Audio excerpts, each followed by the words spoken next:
Assalamualaikum warahmatullahi wabarakatuh. Halo pejuang UTBK SNBT. Bagaimana kabarnya? Semoga teman-teman dalam keadaan sehat dan siap menghadapi UTBK SNBT ya. Amin.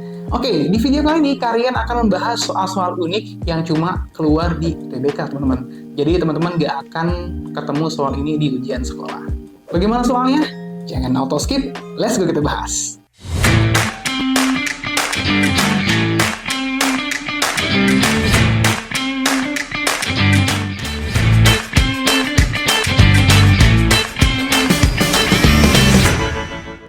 Oke, kita masuk ke soal unik pertama, teman-teman ya. Di sini, jika H adalah himpunan mata kuliah yang harus diambil oleh seseorang mahasiswa dalam 6 semester, maka notasi H ke I diartikan mata kuliah I harus dapat diambil langsung setelah menyelesaikan salah satu mata kuliah pada H. Oke? Maksudnya paham teman-teman? Jadi kalau kita mau ngambil mata kuliah I, itu harus lulus mata kuliah H. Gitu maksud dari soalnya teman-teman. Nah, kita lihat ya yang diketahuinya ini ya. Nah, di yang pertama ini, poin pertama, di sini ada himpunan kosong teman-teman. Artinya apa? Untuk mengambil mata kuliah P, itu tidak perlu lulus di mata kuliah lain teman-teman. Jadi, P ini bisa diambil sebagai mata kuliah pertama. Oke, P dan R ya, karena R juga sama nih sebelumnya himpunan kosong. Nah, kalau kita mau ngambil Q, kita harus lulus mata kuliah P dulu. Itu ya maksud soalnya ya. Nah, sekarang kita mau cari urutan pemilihan mata kuliah yang benar agar mahasiswa tersebut dapat memilih U atau mata kuliah U, teman-teman. Oke, berarti kita harus cek pernyataan 1 sampai 4 ya.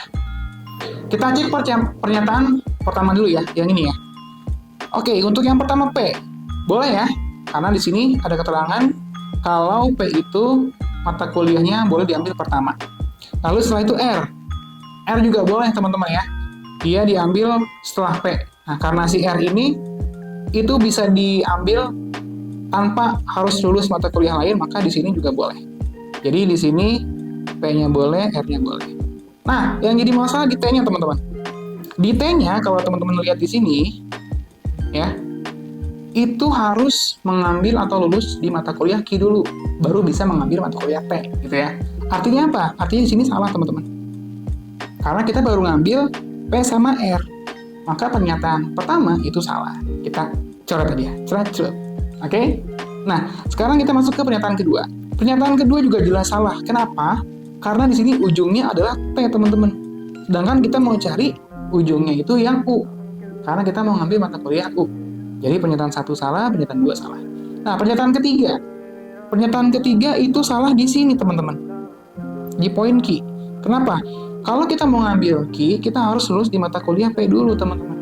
Maka mata kuliah Q itu nggak bisa diambil pertama. Jadi pernyataan 3 juga salah. Pernyataan keempat, yang terakhir nih. R. Oke, benar, boleh ya. Karena dari sini. Ya, S. Nah, S itu bisa diambil kalau misalkan dia lulus di mata kuliah Q atau R. Jadi atau ya, bukan dua-duanya, karena di sini ada kalimat salah satu, teman-teman. Berarti di sini juga boleh ya. Karena dia sudah mengambil mata kuliah R atau lulus di mata kuliah R. Nah, setelah itu dari S ke U, apakah bisa? Bisa, teman-teman. Di sini ya. Dari T ke U atau dari S ke U. Berarti artinya apa? Artinya untuk mengambil U itu bisa dilakukan kalau kita lulus di mata kuliah S atau T. Nah, di sini kan kita udah ngambil mata kuliah S ya. Berarti ini juga bisa. Artinya apa? Pernyataan keempat benar. So, jawaban yang paling tepat adalah yang mana? Yang D. Gitu teman-teman ya. Yang D. Nah, di sini sebenarnya ketika kita memeriksa pernyataan 1 sama 2 ya teman-teman ya. Pernyataan 1 2, itu kita nggak perlu lagi memeriksa pernyataan 3 sama 4. Kalau misalkan pernyataan 1 sama 2 salah, maka yang ini bukan jawabannya, yang ini bukan jawabannya, karena satunya salah, yang ini duanya salah, yang ini 1 dan 2 salah. Maka pernyataan yang benar adalah yang D.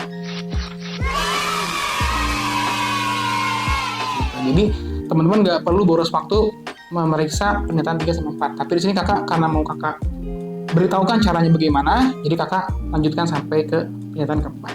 Oke? Oke, kita bahas ke soal berikutnya. Oke, kita masuk ke soal unik yang kedua, teman-teman. Di sini ada gambar ya, atau gambarnya lebih tepatnya disebutnya flowchart teman-teman. Nah di sini jika diberikan X, manakah pernyataan berikut yang benar menjalankan prosedur yang disajikan? Oke, berarti di sini kita input X-nya itu sebagai 7 ya teman-teman ya. Berarti di sini kita harus input X-nya menjadi 7 teman-teman. X sama dengan 7. Oke, kalau X sama dengan 7 maka si Y-nya itu adalah X tambah 3. Berarti 7 ditambah 3. Itu adalah 10. Nah, sekarang kita masuk ke pertanyaan teman-teman ya. Apakah Y-nya genap?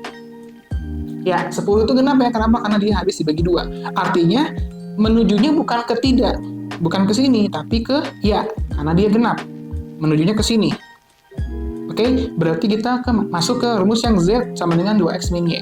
Nah, karena kita punya X-nya 7, maka kita masukkan X-nya 7, 2 dikali 7 dikurang Y. Y-nya adalah 10, teman-teman. Berarti di sini 10. 2 kali 7, 14, kurang 10 berarti 4. Oke, ada pertanyaan lagi nih. Apakah Z-nya kurang dari Y? Oke, Z-nya itu kita peroleh 4 ya, teman-teman ya. Z-nya 4, si Y-nya adalah 10. Apakah benar Z kurang dari Y? Benar ya. Kenapa? Karena 4 itu kurang dari 10, teman-teman. Berarti kita menujunya bukan ke tidak, tapi ke ya. Oke? Mulai paham ya teman-teman ya. Nah sekarang berarti kita peroleh si W-nya adalah Z per 2. Z-nya itu tadi 4, berarti 4 per 2 sama dengan 2. Maka W-nya 2 kita peroleh, tinggal kita periksa pernyataan 1 sampai 4-nya teman-teman. Oke, yang pernyataan pertama, W bilangan prima. Oke, W-nya kan 2 ya. Apakah 2 bilangan prima? Ya, 2 itu bilangan prima teman-teman, maka pernyataan 1 benar. Ingat ya, bilangan prima itu adalah bilangan yang hanya habis dibagi bilangan itu sendiri atau 1 gitu ya teman-teman ya. Nah yang kedua, W habis dibagi 2. Benar teman-teman ya. W-nya itu sama dengan 2. 2 dibagi 2 hasilnya adalah 1 tanpa sisa. Jadi maksud habis dibagi itu tanpa sisa teman-teman. Maka yang pernyataan 2 juga benar.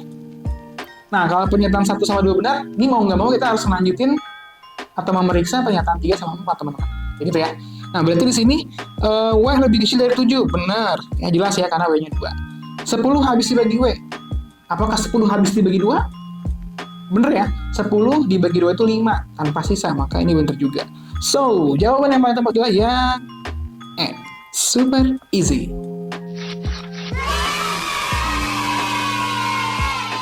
Oke, bagaimana teman-teman? Untuk soal kedua ini, ya kakak rasa nggak terlalu sulit ya. Yang penting teman-teman jangan autosip ketemu soal yang gambar-gambar aneh gini. Padahal ternyata super easy gitu ya. Oke, kita lanjut ke soal berikutnya teman-teman. Oke, sekarang kita masuk ke soal yang ketiga ya. Di sini ada operasi bilangan, ya ada A dikurang B dikali C tambah D. Merupakan bilangan genap.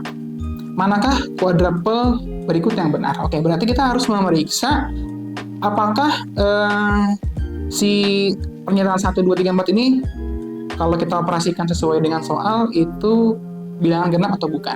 Oke, sekarang tinggal kita input aja teman-teman di sini. A-nya itu adalah yang ini B-nya, ini C-nya, ini D-nya. Berarti kalau kita input ke operasinya, berarti 5 dikurang B dikali C, C-nya 4 ditambah D. Nah, tapi di sini, bukan D ya, kakak nomor cepat D. Harusnya bukan D, tapi D-nya 2. Oke, dikali 4 ditambah D-nya 2. Nah, di sini teman-teman hati-hati ya. Kalau ada operasi perkalian atau pembagian, lalu ada operasi penyumbang pengurangan, maka yang kita dahulukan adalah perkalian dan pembagian dulu. Ingat urutannya ada 4 ya. Pertama, kurung dulu. Yang kedua, itu pengerjaannya yang eksponen dulu atau perpangkatan. Yang ketiga, perkalian atau pembagian. Yang keempat, penyumbang atau pengurangan. Ini harus berurutan teman-teman.